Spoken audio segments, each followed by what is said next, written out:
Welcome to the Survivor to Thriver show with your happiness expert, Samia Bano. Do you feel stuck, silent, and stressed?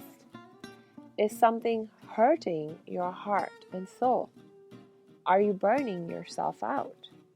If so, you are in the right place because this is the podcast people from all over the world join in to learn exactly how to stop suffering and start living with inner peace and joy. Let's get started. Hey, last episode, I was reflecting with you on the idea that when you make a commitment to living with more empathy and compassion and changing your habits of judging and blaming to evaluation with more empathy and compassion, then there are certain challenges that can come up in your way of practicing that idea. And as you begin to pursue this goal, definitely for sure there will be challenges and there will be struggles that come up, because you know what, change can be hard. It can be a hard thing to make happen, and most of us do not like making change. We like staying in our comfort zones. And particularly when it comes to change in the context of changing our beliefs and changing the ways that we think and behave, we can find ourselves really struggling to create those kinds of changes, right? Because our beliefs, our ways of thinking and acting, they all form patterns, habits. And the longer we have been engaging with a particular pattern and way or habit of doing things, the more deeply ingrained it becomes within our psyche, within the very structures of our brain and the way the brain works. And so it becomes more and more difficult to create change. See, there's a saying that I'm reminded of, that the chain of habit is too weak to be felt until it is too strong to be broken. The chain of habit is too weak to be felt until it is too strong to be broken. Oftentimes, we don't even recognize, we don't even realize what habits and patterns of thinking and believing and behaving we have developed over the course of our lives, until we get to the point where we need to change them, where we want to change them. And then we find ourselves really struggling to create that change.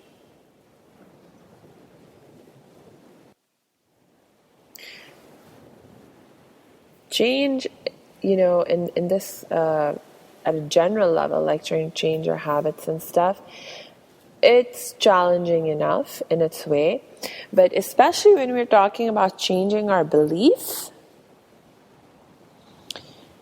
there are some added levels of, let's say, complication or complexity that can enter into the picture. Where as opposed to, let's say, if you're working on changing a habit that's more just related to your behavior,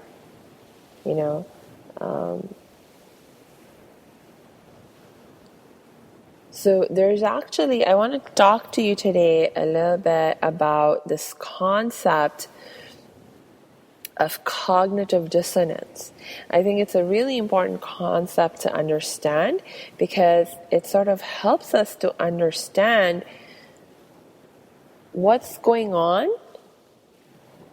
with us, when we are called to change our ways of thinking and what we believe, and why it is so challenging for us to create change around our beliefs and thought patterns and even behaviors, but particularly in the context of our beliefs and thought patterns.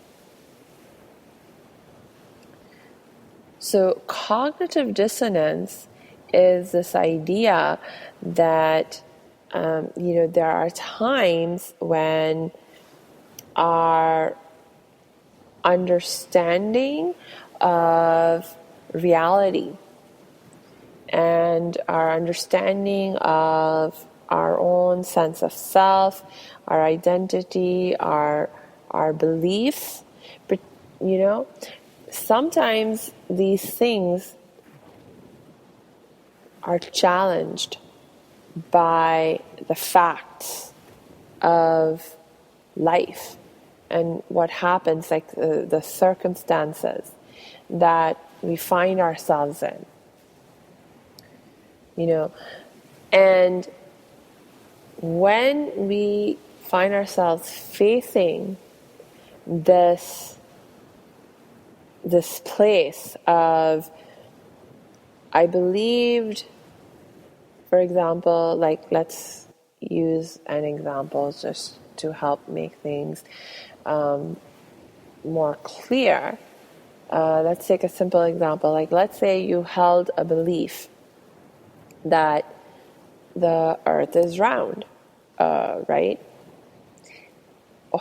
Or let's say 500 years ago when people believed that the earth was flat. And then, data started to emerge that suggested that in fact the earth was not flat. And, that more and more data begins to be amassed, and it becomes stronger and stronger to a point where it becomes really, really difficult to dispute that data, to deny that data, that the earth is not flat, that it is in fact round or spherical in shape. But you have a lot invested in thinking and believing that the earth is flat. It has defined so much of how you live and what you believe. It has impacted so much of what you believe and how you live in your life that now if you're to accept this idea that, hey, the world is not in fact flat, you're going to have to change your way of thinking and believing and living in some very major, massive ways. And that very thought, of having to create those kinds of massive changes in your life can be very disturbing. And, can generate a lot of fear and stress and anxiety in us.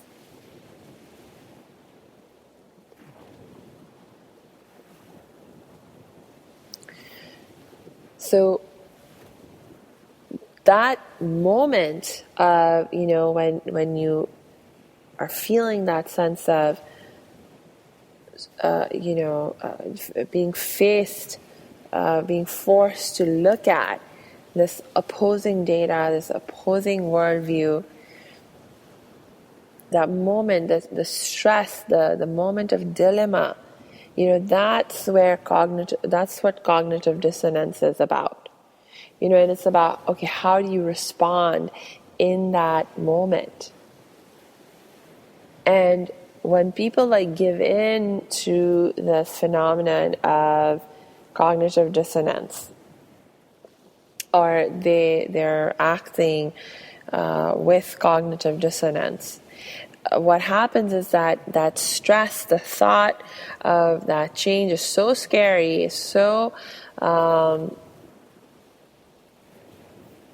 stress producing that you don't want to deal with it. So instead what you do is people, you try, it's almost like you go into the state of denial.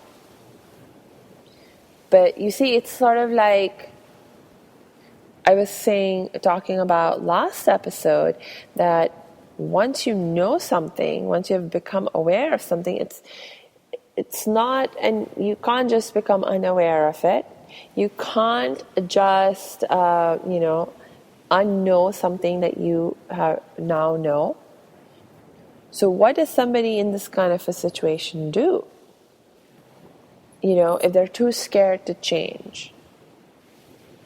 Well, what they can do is they will say, okay, fine, I see that data that you're presenting, but your conclusions are wrong. And, you'll come up with all kinds of rationalizations and reasons for why this new data, in fact, does not mean that the earth is spherical or round. And a lot of times, these rationalizations and explanations that you come up with don't really make a lot of sense. They're not necessarily very logical.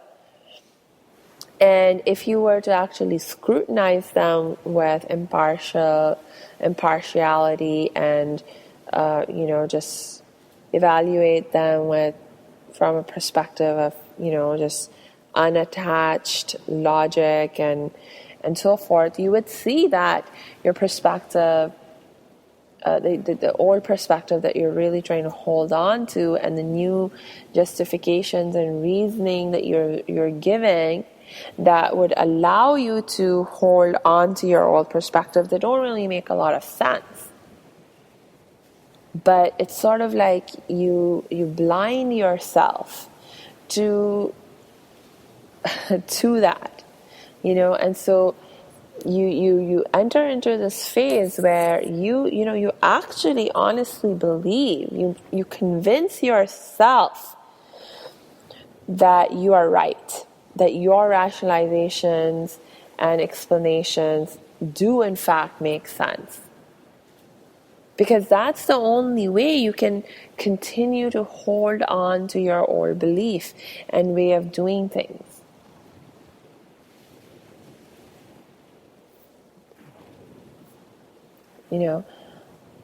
And hey, for some people, when I think about this, when I talk about this, I say, hey, this may work for a while, but this is not a good long-term strategy.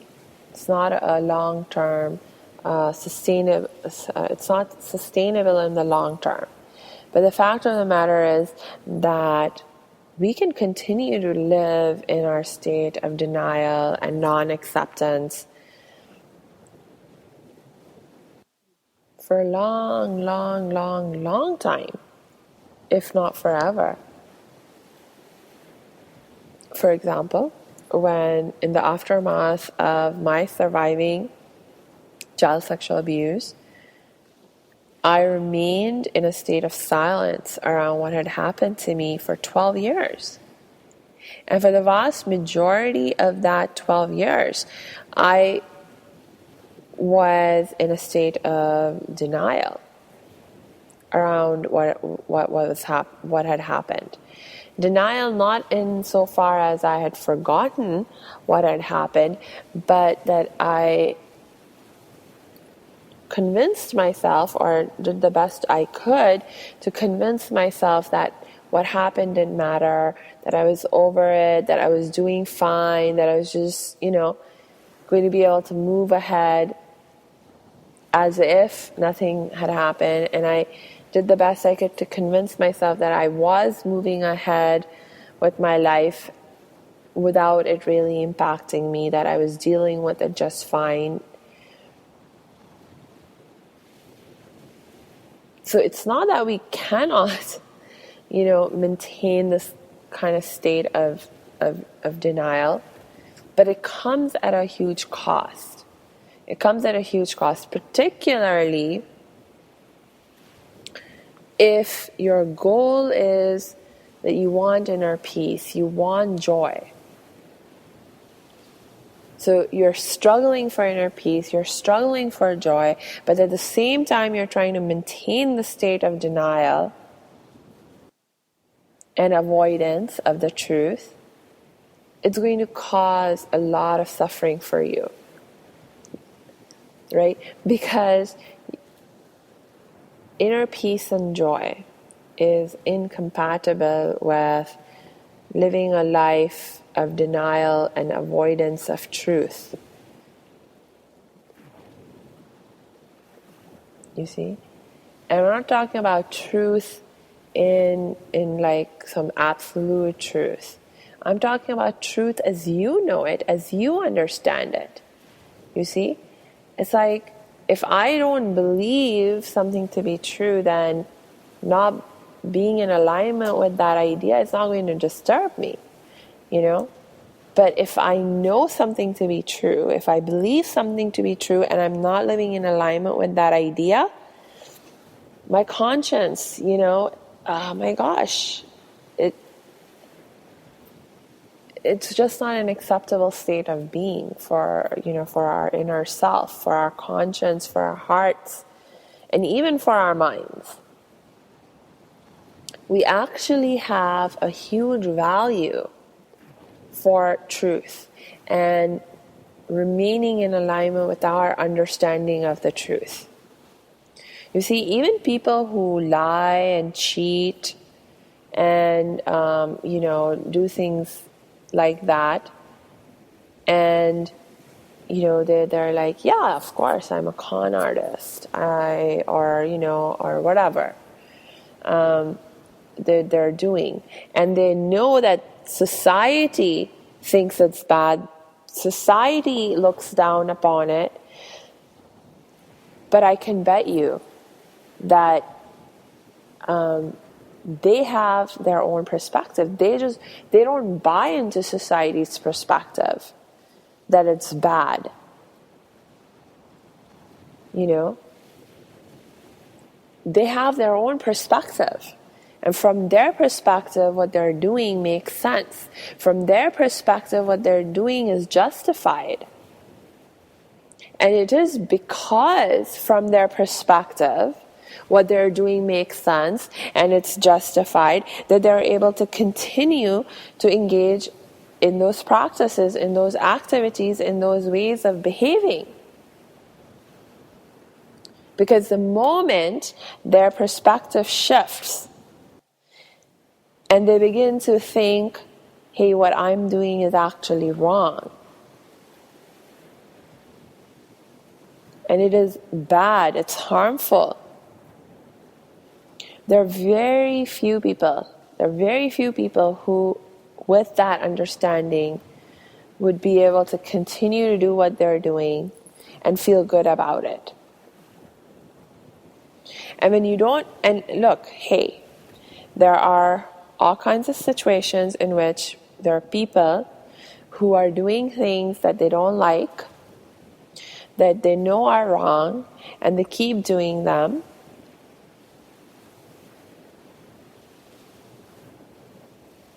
But then they're suffering.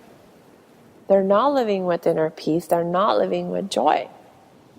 And that's the price that they're paying for not living in alignment with their truth, with their knowing of what is right and what is wrong. So cognitive dissonance is something, it's like this phenomenon that's actually very, very common. It's a very, very common experience.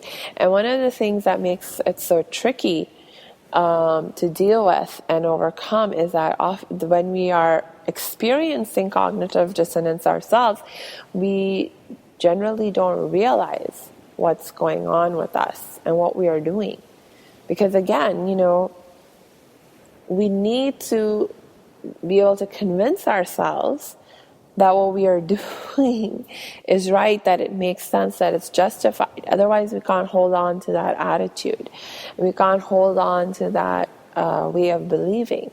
And we so desperately want to hold on to it that we actually manage to convince ourselves that it does make sense, that it is justified. And so it's sort of like you don't realize what you're doing. You don't realize what you're doing. So it can be very tricky to deal with. So pretty much, what's the solution? If you find yourself in this kind of a situation, what is the solution? Well, let's talk about the solution actually next episode, because I'm looking at the time and I don't want to make this episode too long. So I'm going to go ahead and end with a quick reminder that, hey, if you haven't already, please go on iTunes and leave this show, the Survivor to Thriver show, a 5-star rating so that other people can also find this show more easily and benefit from it and enjoy it just as you are doing. All right. So until we connect next time, I wish you lots of peace and joy.